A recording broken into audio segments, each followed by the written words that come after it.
The warship Crimson Tide moved through the darkness of space like a predator hunting its prey. Its hull was black and covered with weapons that could destroy entire cities in seconds. Inside, thousands of Kalori soldiers prepared for battle. They had waited 300 years for this moment. Today, they would finally crush their enemy.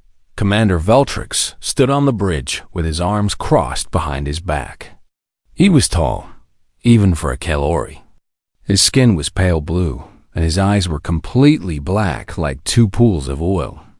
He watched the view screen with cold satisfaction as his fleet of 40 warships approached the enemy colony. "Status report," he said. His voice was deep and calm. "All weapons ready, Commander," replied his second officer. "The Vendari have only 12 ships defending the colony. They cannot stop us." Veltrix allowed himself a small smile. The Vendari were proud creatures. They had fought the Kalori Empire for 3 centuries, refusing to surrender even when they were clearly losing. But today would be different. Today, they would break Dot in the corner of the bridge. Sitting on a small chair near the back wall was a human. His name was Danny Cole, and he was trying very hard to be invisible. Danny was 47 years old. He had brown hair that was turning gray at the sides, and tired eyes that had seen too much. He wore simple civilian clothes, nothing fancy. Around his neck hung a badge that identified him as a cultural attach from the Terran, neutral territories. He was here as an observer. Nothing more. Humans were new to the galaxy. They had only made contact with alien species about 60 years ago, and they were still considered primitive by most standards. They had no great fleets, no powerful weapons, no empire. They were just there, watching and learning, trying to understand how the universe worked. Danny had been assigned to observe this battle for historical records. It was supposed to be a simple job. Watch, take notes, stay out of the way. He was good at staying out of the way. He had spent the last 5 years doing exactly that, but things had not always been so quiet for Danny Cole. 20 years ago, he had been a different man. He had worked for Earth's Military Intelligence Division as an interrogator and psychological operations specialist. His job was to understand people, to find the cracks in their minds, and to use those cracks to get information. He had been very good at his job. Too good. The things he had done still visited him in his dreams. The faces of people he had broken. The screams he had caused without ever raising a hand. He had learned that words could be weapons, that understanding someone completely could destroy them more effectively than any bullet. He had retired early, unable to continue. Now he just wanted peace. He wanted to watch, to learn, to never hurt anyone again. The Kalori crew ignored him completely. To them, he was nothing. Just a weak, soft creature from a primitive species. They had more important things to worry about. "Commander," said the communications officer, "we are receiving a transmission from the Vendari fleet." Veltrix raised one eyebrow. "Put it through." The view screen flickered, and a Vendari face appeared. The Vendari looked similar to large insects, with hard shells covering their bodies and multiple eyes that reflected light in strange ways.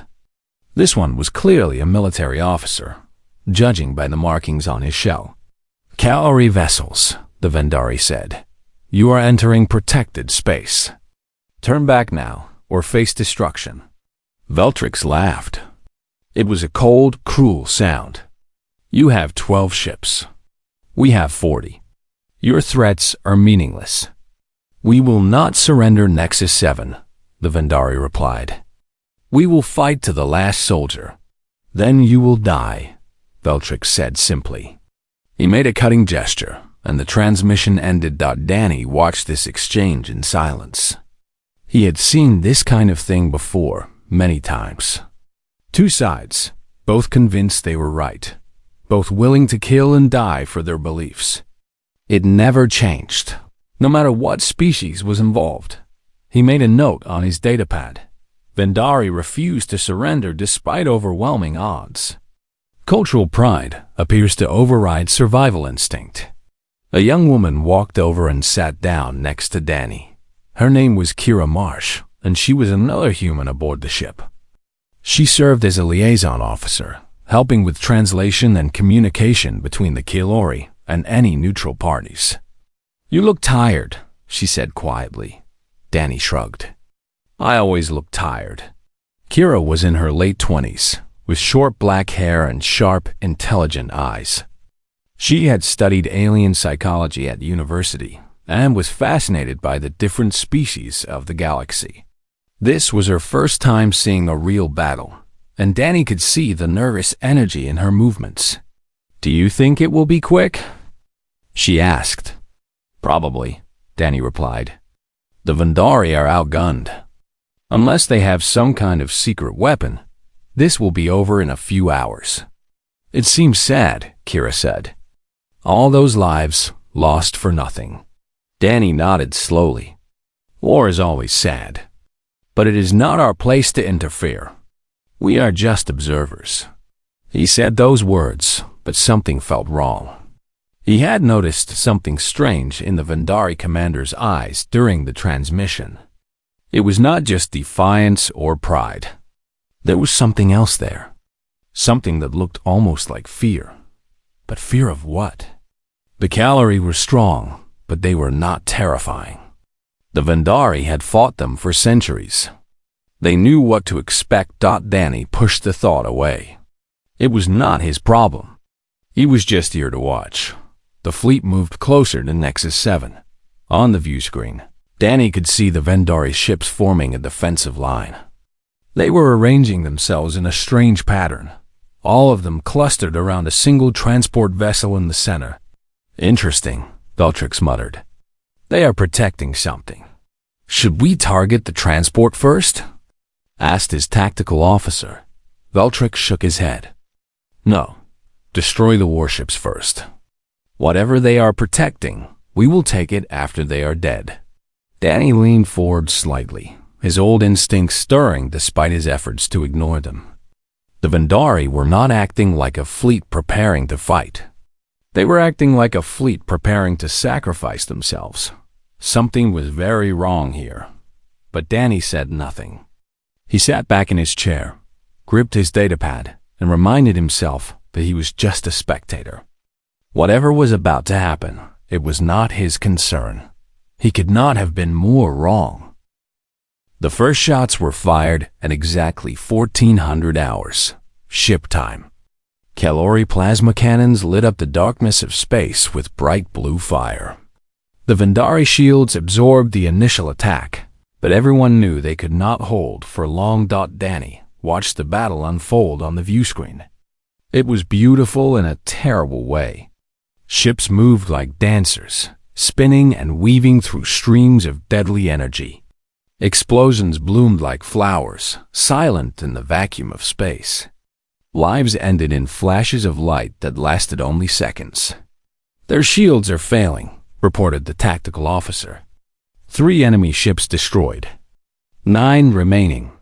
Commander Veltrix nodded with satisfaction. "Continue the assault. Target their engines first. I want them unable to run."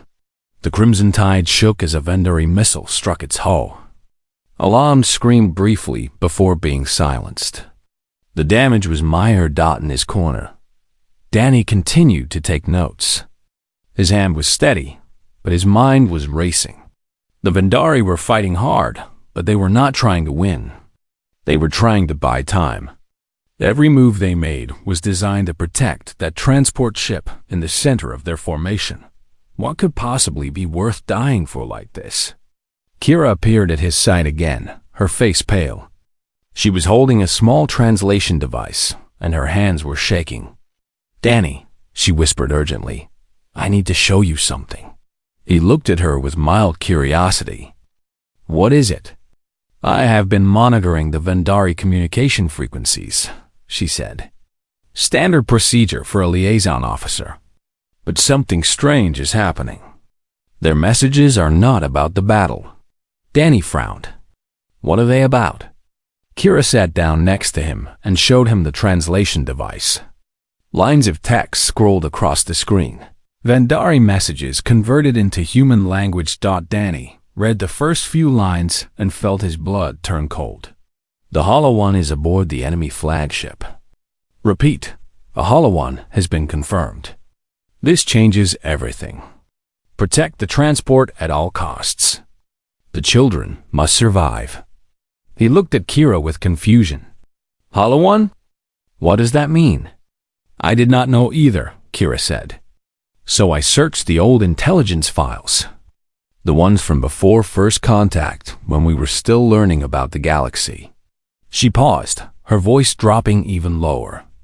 Danny, the Vandari are not afraid of the Kalori. They are afraid of us. Of humans. Danny stared at her. That is impossible. We have no weapons, no fleet. We are neutral observers. Why would they be afraid of us? Kira pulled up another file on her device.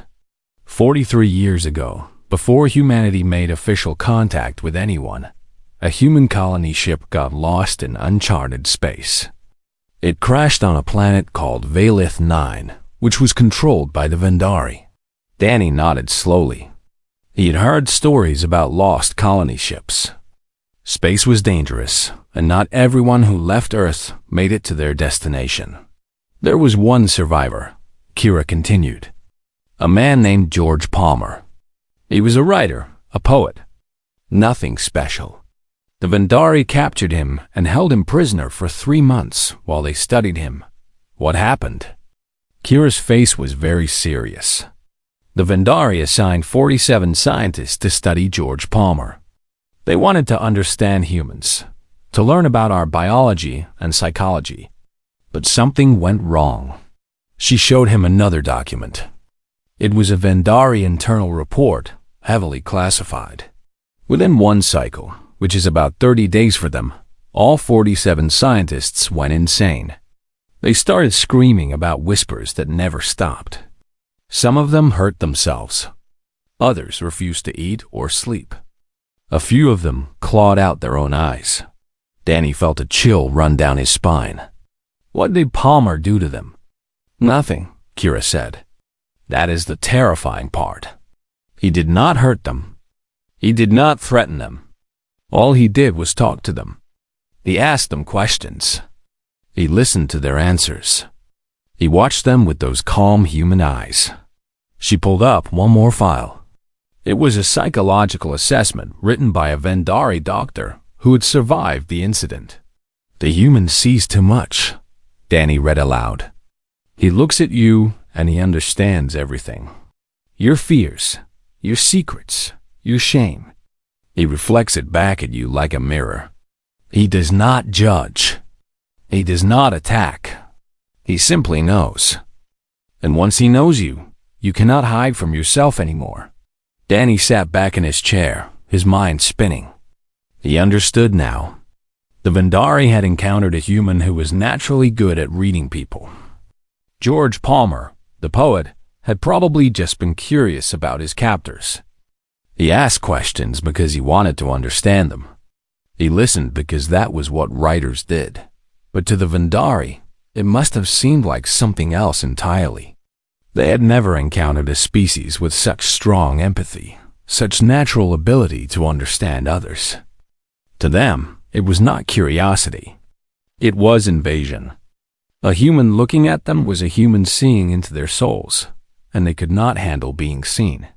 They called humans the Hollow Ones, Kira said. Creatures that can peer into your mind and consume your essence from within.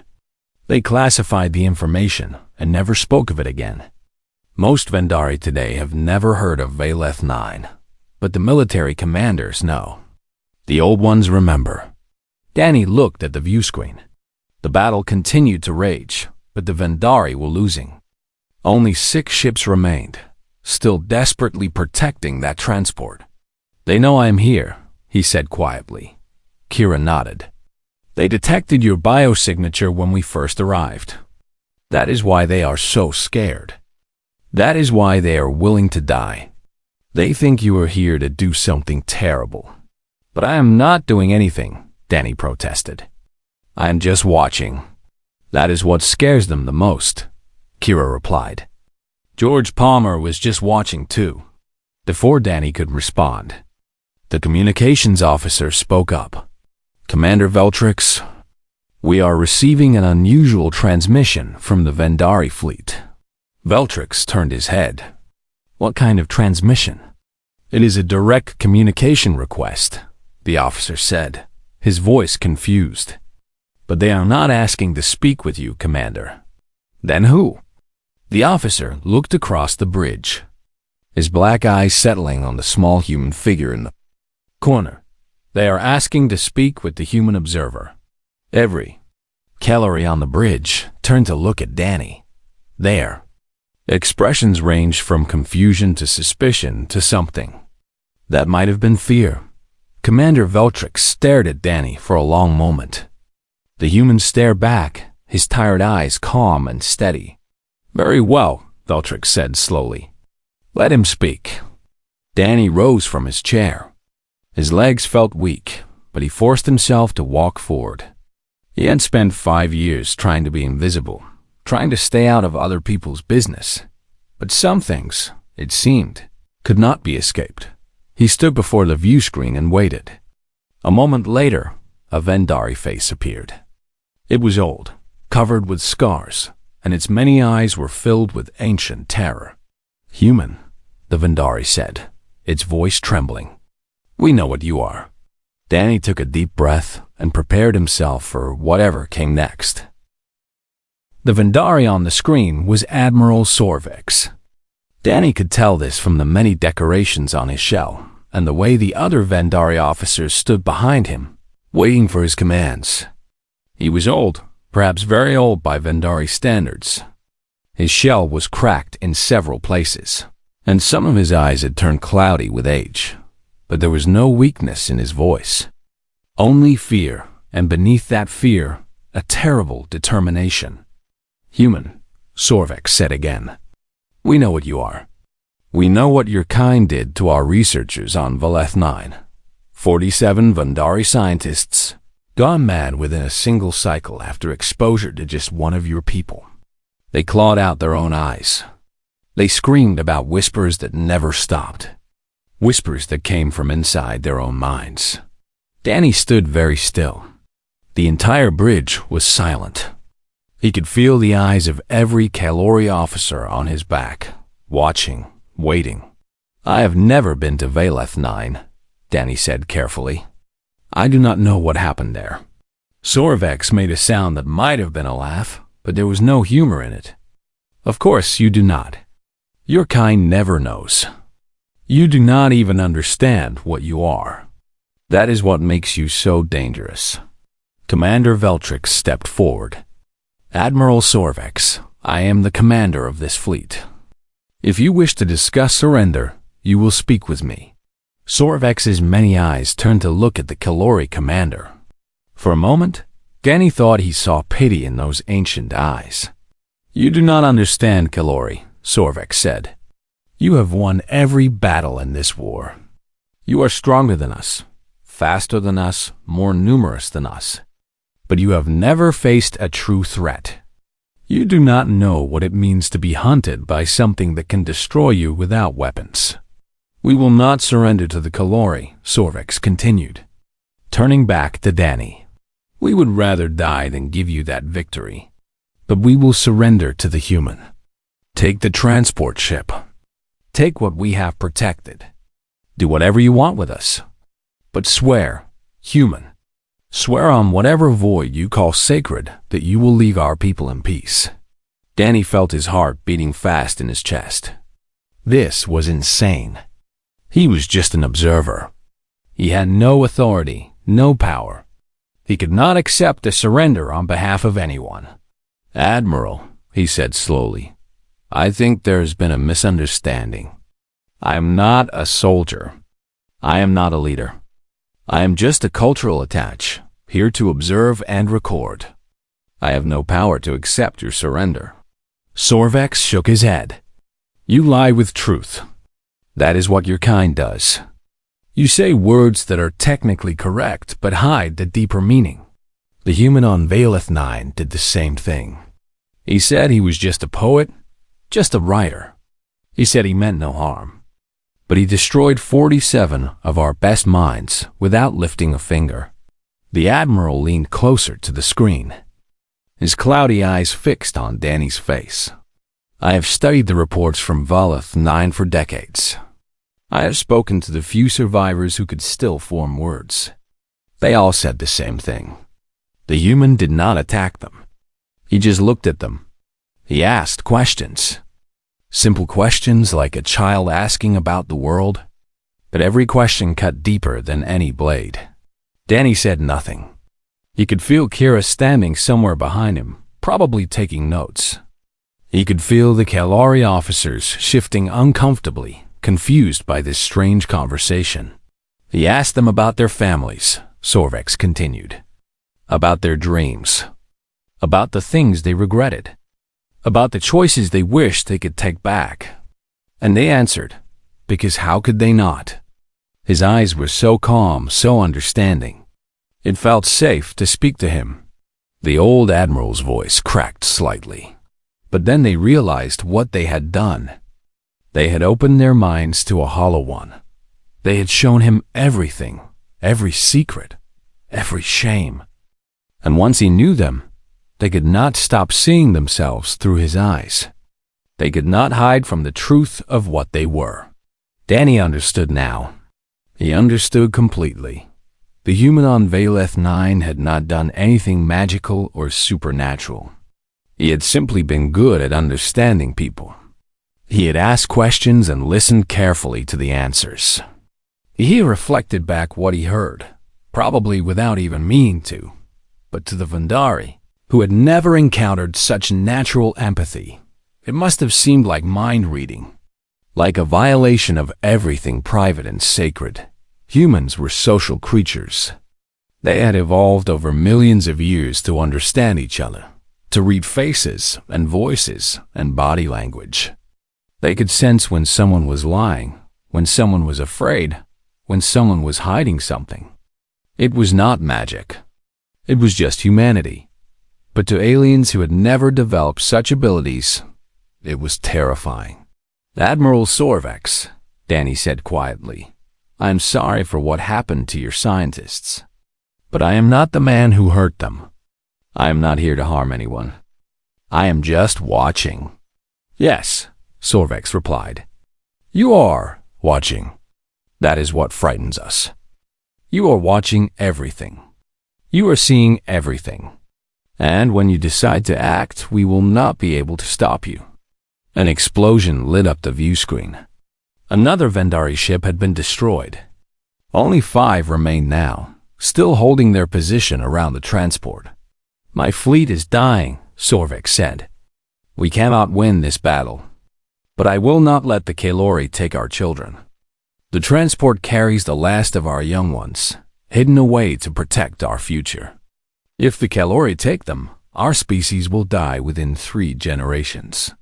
Danny felt something twist in his chest. Children. They were protecting children. I ask you again, human. Take them. Protect them. I do not trust you, but I fear you less than I fear the Kalori Empire. At least you might show mercy. They will not. Commander Veltrix stepped forward angrily. This is absurd. The Kalori Empire does not negotiate with observers. We will destroy your fleet and take the transport ourselves. Danny held up a hand. Commander, wait. Veltrix turned to him with fury in his black eyes. You have no authority here, human. You are a guest on my ship, nothing more. I know, Danny said calmly. But please, let me understand what is happening. The Vendari are willing to surrender. Is that not what you wanted? An end to this war? They want to surrender to you, not to me, Veltrix snapped. That is unacceptable. Danny looked back at the view screen, at the old Admiral waiting for his answer. He thought about the children on that transport ship, scared and alone. Their protectors dying around them. He thought about his own past. About the people he had broken, the minds he had destroyed in the name of duty. He had promised himself he would never do that again. He had promised himself he would just watch. But sometimes, watching was not enough. "Admiral Sorvex," Danny said slowly. "Give me a moment. I need to think." The old Vendari nodded once. "Think carefully, Hollow One. The fate of my species rests in your hands, whether you want it there or not." The screen went dark, leaving Danny standing alone in the middle of the bridge, surrounded by confused aliens and carrying a weight he had never asked for. Danny walked away from the view screen and found a quiet corner of the bridge. His mind was spinning with thoughts he could not control. Kira followed him, her face filled with concern. "Danny, what are you going to do?" she asked. He shook his head slowly. "I do not know. This is insane. I am nobody. I have no power, no authority. I cannot accept a surrender. I cannot protect anyone." "But they believe you can," Kira said. "That has to mean something." Danny laughed bitterly. "They believe I am some kind of mind-reading monster. They are wrong. I am just a tired old man who spent too many years hurting people and not enough years helping them." Kira was quiet for a moment. Then she spoke softly. "Is that really true? Are you really just an ordinary person?" Danny looked at her sharply. "What do you mean?" "I read your file before this mission," Kira admitted. "Standard procedure for all personnel aboard the ship. Danny Cole, former interrogator for Earth Military Intelligence. 20 years of service. Hundreds of successful operations. Never used physical violence, but had the highest rate of information extraction in the entire department." Danny's face hardened. "That was a long time ago." "Maybe," Kira said. "But skills do not disappear just because you stop using them. You spent 20 years learning how to understand people, how to read their fears and desires, how to find the weaknesses in their minds. That is exactly what the Vendari are afraid of." "I never heard anyone who did not deserve it," Danny said quietly. "I am not saying you did. But you have abilities that most people do not have. You can look at someone and see things they are trying to hide. You can ask questions that cut through lies and defenses. That is not normal, Danny. That is a gift. Or weapon, depending on how you use it." Danny turned away and stared at the wall. His hands were shaking slightly. He had worked so hard to bury this part of himself. He had promised that he would never use those skills again. But children were going to die if he did nothing. "The Vendari call us Hollow Ones," Kira continued. "They think we can see into their souls. They think we are predators who hunt through understanding instead of violence. And maybe they are not entirely wrong." "What do you want me to do?" Danny asked. "Pretend to be some kind of god? Lie to them?" "No," Kira said firmly. "I want you to be yourself. The real you, not the tired old man you have been pretending to be for 5 years. You have the power to end this war, Danny. Not with weapons or threats, but with the thing that makes humans different from every other species in this galaxy. And what is that?" Kira put her hand on his shoulder. "Empathy, understanding, the ability to see another being completely and still choose kindness instead of cruelty." Danny closed his eyes. He thought about George Palmer, the poet who had accidentally destroyed 47 Vendari minds just by being curious. Palmer had not meant any harm. He had simply asked questions and listened to the answers. But the Vendari could not handle being seen so clearly. Was that really a weapon? Or was it a gift that the Vendari simply did not understand? He thought about Admiral Sorvex, the old warrior who had fought for 300 years and was now begging a stranger to save his children. There was no pride left in that request. Just desperation and a tiny spark of hope. And he thought about himself. About the things he had done in the name of duty. About the minds he had broken, the secrets he had stolen, the lives he had ruined. He had told himself it was necessary. He had told himself the people he hurt were enemies who deserved it, but deep down, he knew the truth. He had enjoyed it. He had enjoyed the power of understanding, the thrill of seeing through someone's defenses. It had made him feel strong when everything else in his life made him feel weak. That was why he had retired. Not because he was tired, but because he was afraid of what he was becoming. Now, standing on this alien bridge surrounded by creatures who wanted to kill each other, he faced a choice. He could continue to hide, to pretend he was nobody special. Or he could use the very abilities he had sworn to abandon. But this time, he would use them for something good. "I need to think about what to say," Danny said finally. "Admiral Sorvex is afraid of being understood. But fear can be turned around. If I can make him see that being understood is not the same as being destroyed, maybe I can convince him to trust me." Kira nodded. "What about Commander Veltrix? He's not going to like this." Danny glanced at the Kalori commander, who was standing near the tactical station and glaring at them with barely contained anger. "Veltrix wants to win," Danny said. "Right now, he thinks winning means destroying the Vendari fleet. But what if I could give him a bigger victory? What if I could end the entire war, not just this battle? Can you do that?"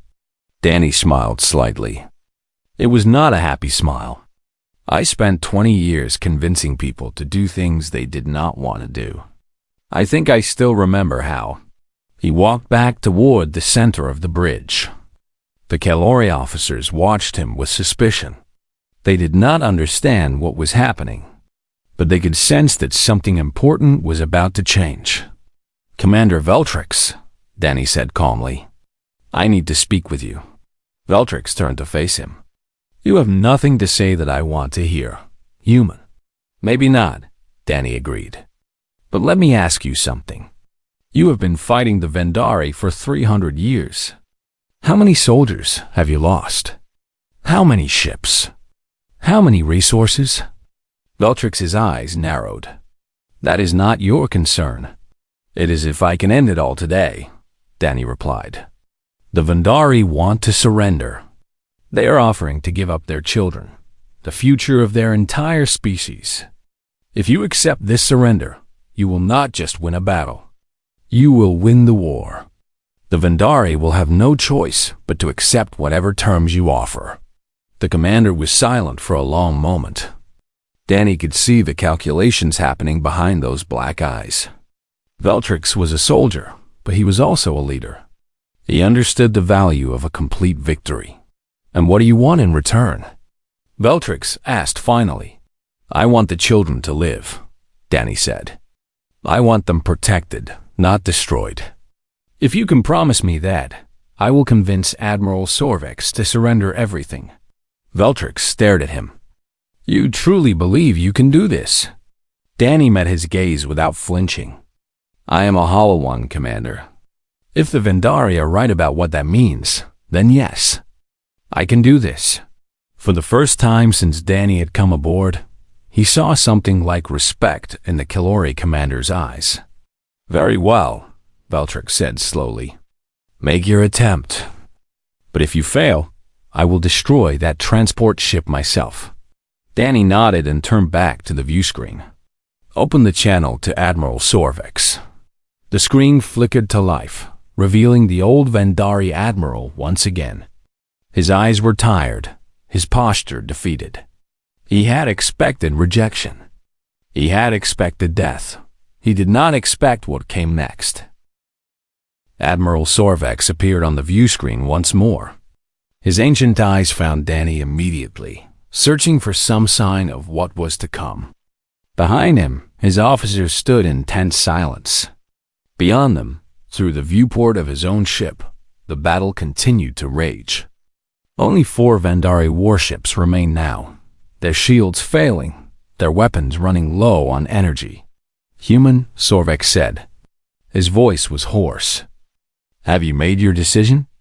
Danny stepped closer to the screen. He let his shoulders relax, let his face become calm and open. This was something he had learned long ago in a different life. When you wanted someone to trust you, you had to show them you were not a threat. Admiral Sorvex, Danny said quietly, I have been thinking about what you told me. About Valeth 9. About the poet who drove your scientists mad. Sorvex stiffened. Yes?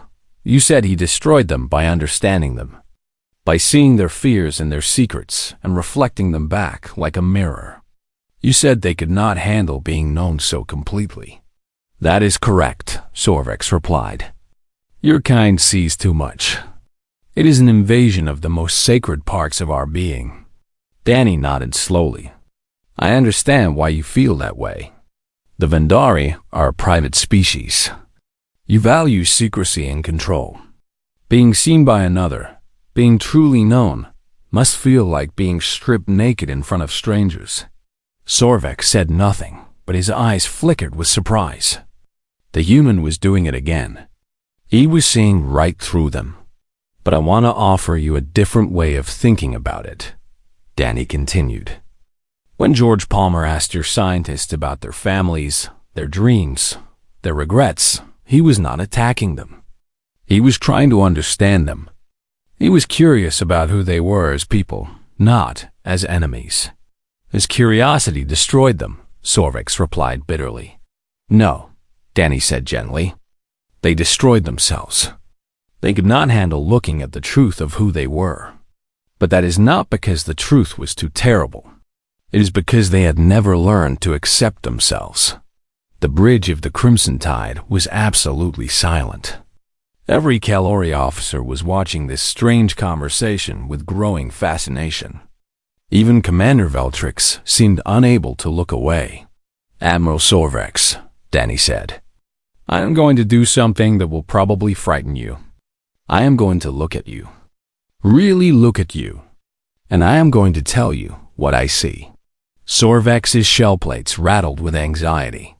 Human, do not do this. You cannot stop me, Danny replied calmly. And I promise you, what I see is not something to be ashamed of. He took a deep breath and focused all his attention on the old admiral's face. He looked at the scars, the clouded eyes, the way his shoulders bent under an invisible weight. He listened to the tone of his voice, the rhythm of his breathing. He remembered every word Sorvex had spoken and analyzed the emotions hiding beneath them. And then he spoke. You have been fighting this war for your entire adult life. You inherited it from your parents, who inherited it from their parents. For 300 years, the Vendari have been dying, and you have watched it happen. You have given orders that sent thousands of young soldiers to their deaths. You have made choices that you still see in your nightmares. Sorvex trembled, but did not interrupt. You do not hate the Calori, Danny continued. Not anymore. You stopped hating them decades ago. Now you just fight because you do not know how to do anything else.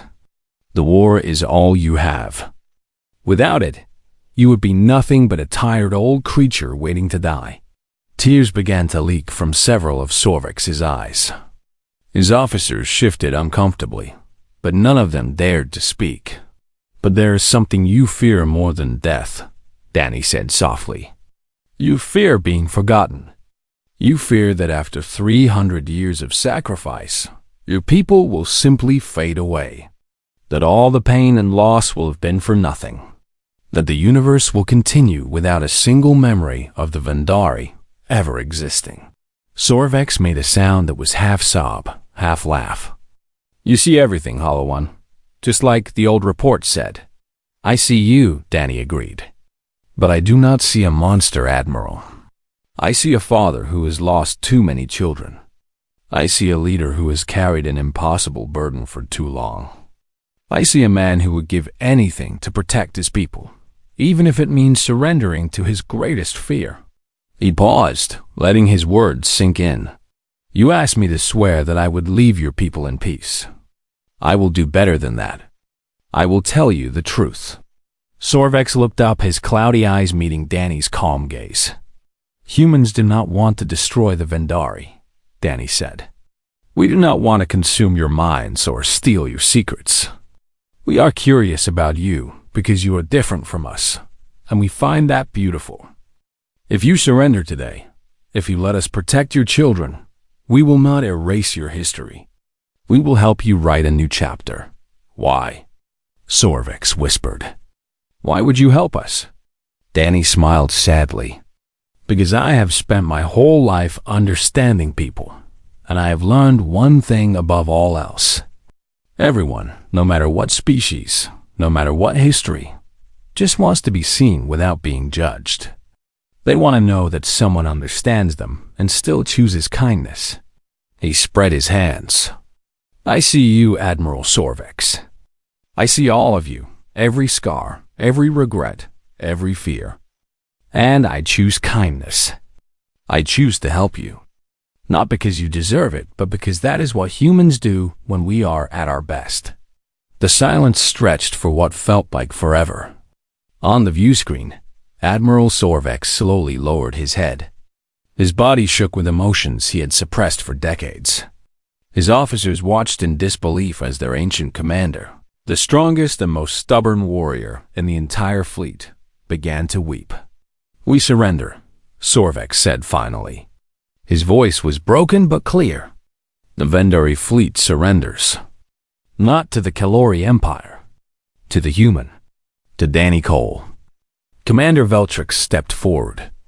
Admiral Sorvex, as commander of this fleet, I accept your surrender on behalf of the Kalori Empire. The children will be protected. You have my word. Sorvex looked at the Kalori commander with something approaching gratitude. Then, he looked back at Danny. You are everything the report said you would be, the old admiral said. But you are also something else. Something I did not expect. What is that? Danny asked. Merciful, Sorvex replied. The Hollow One is merciful. The communication ended. On the view screen, the remaining Vendari ships powered down their weapons and began transmitting surrender codes. The transport vessel, carrying the last children of a dying species, changed course toward the Crimson Tide. The war was over. Danny turned away from the screen and found Kira watching him with tears in her eyes. You did it, she whispered. You actually did it. Danny nodded tiredly. His whole body felt heavy. Using those old skills had taken more out of him than he expected. He had sworn he would never do it again, but sometimes promises had to be broken. Commander Veltrix approached him. The Kalori's expression was unreadable. I do not understand what just happened, Veltrix said slowly. You spoke to him, and he surrendered. You did not threaten him. You did not offer him anything except words. Words are enough, Danny replied. When they are the right words. Veltrix stared at him for a long moment. The Vendari call you Hollow Ones. They believe you can see into souls and consume them from within. Is that true? Danny considered the question carefully. Humans cannot read minds, he said finally. We cannot see souls, but we can understand. We can look at another being and try to see the world through their eyes. Sometimes when we do that well enough, it feels like magic. But it is not magic. It is just empathy. Empathy, Veltrix repeated, as if tasting a strange new food. This is a human word? Yes, it means feeling what another person feels. Understanding their pain, their joy, their fear. It makes us weaker in some ways because we cannot ignore suffering. But it also makes us stronger because we can connect with anyone, even our enemies. Veltrix nodded slowly. The galaxy will remember this day, human. The day a Spectator ended a 300-year war with nothing but words. Danny smiled wearily.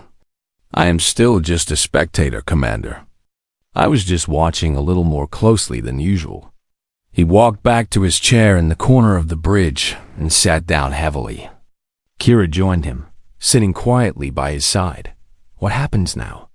She asked. Danny looked at the view screen, where the transport ship was approaching.